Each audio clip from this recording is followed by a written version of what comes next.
कि बुढी छ हजुर कि बुढी छ बुढी कसको तपाईँको छैन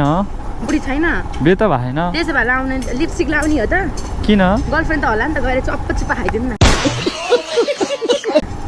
त्यो लिपस्टिक लाउनै पर्छ र चुप्पा खानलाई म त मेकअप गर्दैछु यहाँ मेकअप गर्दै हुनुहुन्छ यहाँ देख्नु भएन त खोइ ए मेकअप गर्दै हुनुहुँदो रहेछ त नि अनि गर्नु पर्यो नि त अब हतार हतार आइहाल्नुभयो तपाईँ भनिहाल्नु भयो त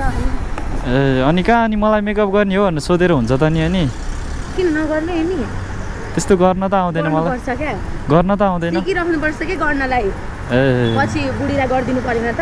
के ए मेकअप छिया ए यस्तै फेरि मैले त्यसै के गरेर हजुर के गरेर मैले गर्न त केही गरे छैन अब हुन त के थाहा बा मान्छेलाई भयो भयो मेकअप गरिसक्नु भयो मेकअप हजुर मेकअप गरिसक्नु भयो भनेको आधा अधुरा आधी नै छ नि बाँकी कति मिनट हिँडेको त 15 मिनट भइसक्यो त होइन साँच्चै भने हो प्रायः जस्तो हजुर हजुर के अरे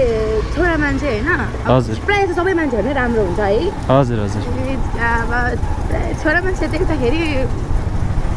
त्यो हुन्छ नि सिरिङमै हुन्छ क्या ए किन त्यस्तो चाहिँ ओहो यसलाई भन्ने खालको हुन्छ क्या ए जो देख्यो भने कुछ ज्यादै कोही कोही त कुछ ज्यादै ह्यान्डसम हुन्छ नि त हजुर हजुर ओहो यसलाई त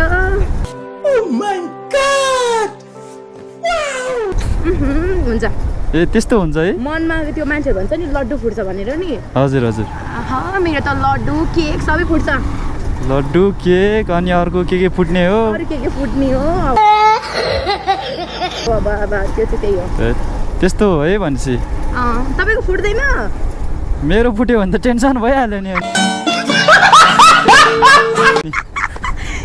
छ्याउ भनेको मैले मनमा लड्डु चाहिँ मतलब के फुट्दैन मनमा लड्डु कोही केटीहरू देख्दाखेरि भनेको केटीहरू हो नि त राम्री नै हुन्छ नि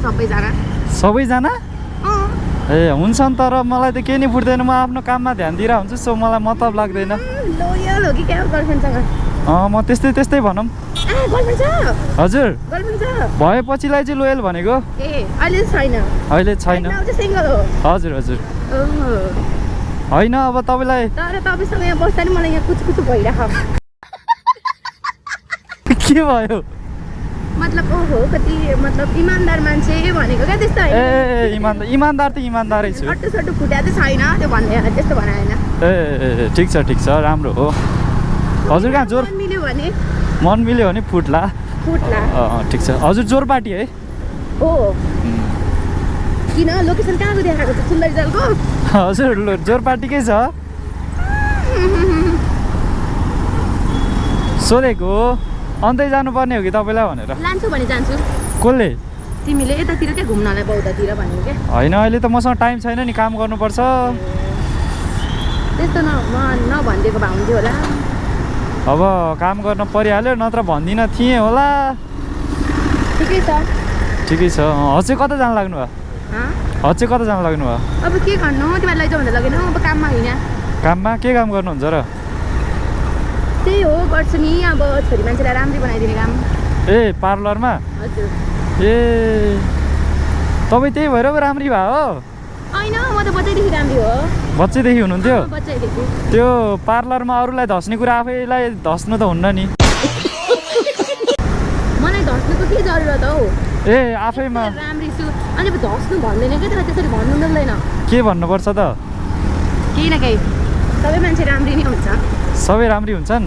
अनि त्यो धस्न चाहिँ किन पर्यो त त्यसो भए के अरे लगाउन चाहिँ किन पर्यो त भन्न खोजेको त्यस्तो नराम्रो तरिकाले सोच हो नि त आफ्नो सोच तिम्रो गर्लफ्रेन्ड जाँदैन थियो त पहिला पार्लर गर्लफ्रेन्डै बनाएन अहिलेसम्म सोझो हो भनेपछि स्टिल होइन बिल्ला हान्नुभयो क्या हो होइन स्टिल भन्नाले स्टिल मतलब सिङ्गल भन्नु खोजेको स्टिल सिङ्गल हजुर अहिलेसम्म सिङ्गलै छु अझै हजुर अझै हजुर ठिक छ म सानै छु भर्खर त सानै छु अब त्यही भएर कति भन्नाले एज कति हो भन्नु खोजेको क्या बढी काउन्ट होइन म 21 बच्चा ए हजुर कति हो र ए म त बुढी भइसकेँ नि त्यस्तै 16 स्विच 16